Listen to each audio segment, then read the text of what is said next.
Saudaraku, pada saat Yesus melaksanakan pelayanan di dunia ini, Tuhan Yesus Kristus setiap hari Sabat berada di sinagog, berada di bait Allah, dan setiap kali berada di sinagog bait Allah menjadi kesempatan yang digunakan oleh Tuhan Yesus Kristus untuk mengajar.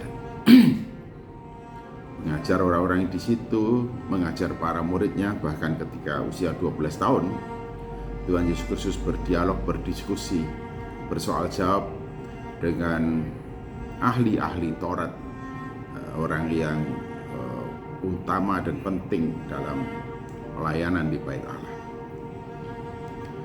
Dan jikalau setiap pelayanan Sabat Yesus berada di rumah Allah, di bait Allah, di sinagog, bertemu dengan orang-orang yang beribadah, memotivasi orang-orang yang mau beribadah, meluruskan pandangan orang tentang Sabat dan ibadah, sehingga pada hari Sabat Yesus menggunakan kesempatan yang baik untuk mengajarkan para murid-muridnya tentang kebenaran hakiki, mengajar kepada orang-orang yang mengikutinya. Dan ternyata demikian juga diikuti oleh Paulus. Ketika ia pergi sebagai utusan dari gereja di Antioquia atau jemaat Antioquia untuk memberitakan Injil kepada orang-orang bukan Yahudi di luar Palestina, luar Yudea, Samaria, dan Palestina. Paulus juga pertama-tama pergi ke rumah ibadah pada Sabat, dan di tempat itu dia mengajar, memperkenalkan, menegaskan, memberitakan, mewartakan, menjelaskan tentang Yesus Kristus.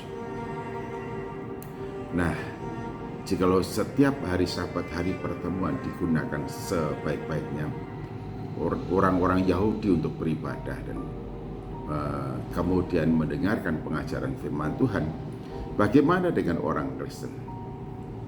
Orang Kristen yang merayakan kemenangan Yesus atas kematian, di mana kemenangan itu juga dianugerahkan kepada kita, sehingga setiap orang yang percaya kepadanya akan tetap hidup walaupun sudah mati, memberikan jaminan kehidupan setelah kematian.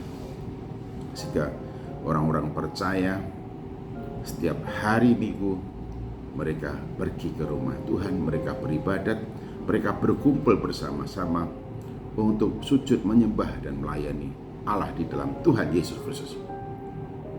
Bagaimana dengan kita, orang-orang percaya masa kini?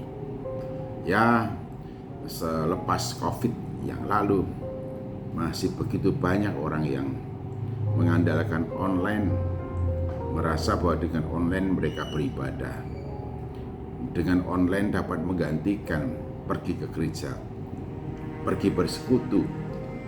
Mereka merasa mendengarkan firman yang sama dengan orang-orang yang pergi ke gereja, sehingga tidak sedikit orang yang hingga saat ini sudah tidak lagi beribadah ke gereja atau di gereja atau dalam persekutuan.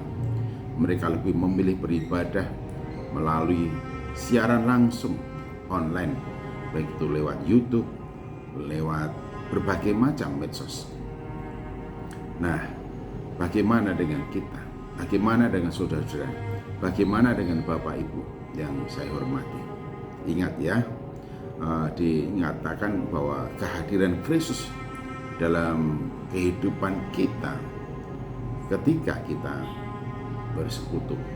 Dikatakan 2-3 orang berkumpul dalam namaku, di situ aku ada. Jadi Yesus hadir dan datang dalam pertemuan-pertemuan ibadah kita, dalam persekutuan kita, di mana 2-3 orang berkumpul dalam nama Tuhan Yesus Kristus. Jikalau Tuhan Yesus datang hadir dalam ibadah kita di hari-hari Minggu untuk mengajar kita, untuk menyatakan kehendaknya kepada kita, apa yang akan terjadi jikalau kita tidak ada di situ? kita tidak ada di dalam ruang ibadah itu, kita tidak ada dalam persekutuan dengan orang-orang percaya itu, bukankah pasti kita tidak diberkati atau kita tidak mengerti apa yang difirmankan oleh Tuhan? Kita tidak menangkapnya, kita lebih mengisi pikiran hati kita, telinga kita dengan suara-suara yang bukan dari Tuhan Yesus. Tentu ini sangat bahaya. Ingat ya, 2-3 orang berkumpul dalam namaku, di situ aku ada. Tuhan datang hadir,